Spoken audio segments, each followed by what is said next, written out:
In this video, I'll share with you the process I use to acclimate fish.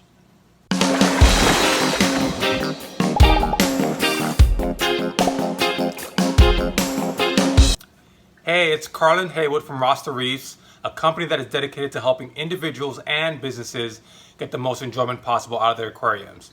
If you're new to the channel, each week I share best practices to help you achieve success in the saltwater aquarium hobby.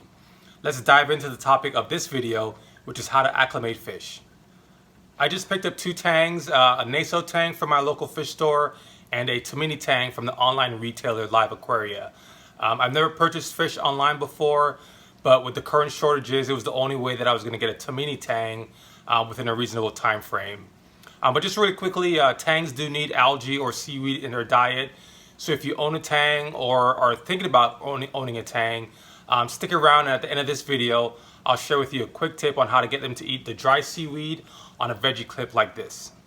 If you've seen my video on how to acclimate corals, this will be a shortened version of that. But don't worry, I'll explain everything you need to know here, and I'll also link to that previous video for your reference. Quick rundown on the things that you'll need for the acclimation process. You'll need a pair of scissors to open up the bag.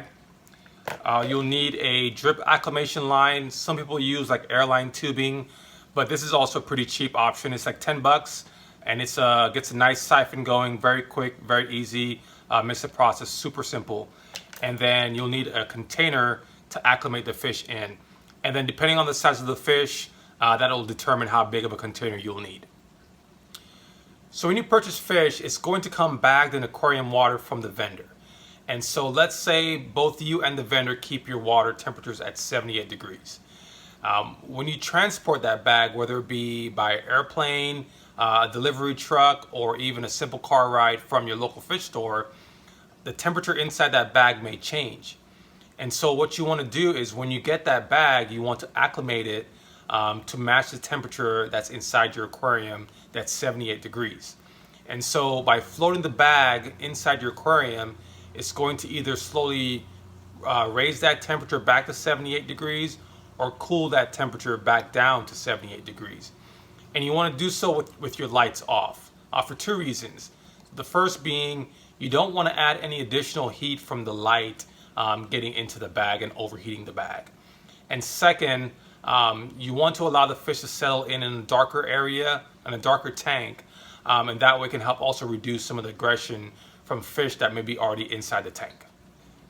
Once you've done floating the bag for 20 to 30 minutes, the next step is where the drip line gets used. And so just as important as transitioning the temperature slowly, each aquarium has its own unique water characteristics known as parameters that you should also transition the fish into as well. And so something like pH of the water comes into mind. So drip acclimation is a process where you slowly transition the fish from living in its old water parameters to living in new water parameters inside your aquarium. And so for easy math, let's say that the fish comes bagged with 1 cup of water. And so now drip acclimation is a process where you slowly take out water from your aquarium, add it to the 1 cup of water that it came with from the vendor, until the total volume becomes 2 to 3 cups of water. And so keep in mind that you want to go slow enough to slowly transition those water parameters, but then you also want to go fast enough where you don't risk the water being cooled or heated by the ambient temperature of the room. At this point, the fish are now ready to be introduced to the aquarium, and when you're adding the fish, you only want to add the fish and not any of the water that you used when acclimating. It's a big no-no, and you do not want to add any other aquarium's water into your system. There could be diseases, there could be pests, and so just make sure that you're only adding the fish and nothing else. In my situation, I'm adding my fish to a holding tank, and then they'll be going into a quarantine for about 4 to 6 weeks, and then I'll add them to my display tank. If you have the budget and the space, I highly recommend you quarantine your fish. I didn't do so the first time around, and I lost several fish due to a disease when I added my last fish in my old display tank. So again, don't risk it. If you have the space and the time, please, please, please quarantine your fish. Earlier in the video, I promised to share a tip on how to feed tangs from a hang-on clip. So here it is. So quick little analogy to explain this process. If you've ever owned a puppy, you know that they don't come knowing how to walk on a leash. Some even hate it at first. It's something that you have to train them to do. So same thing applies for tangs. If they're very young fish, they're not used to eating dry seaweed from a clip you stick on the side of your aquarium. Their instinct, however, is to graze on rocks for algae.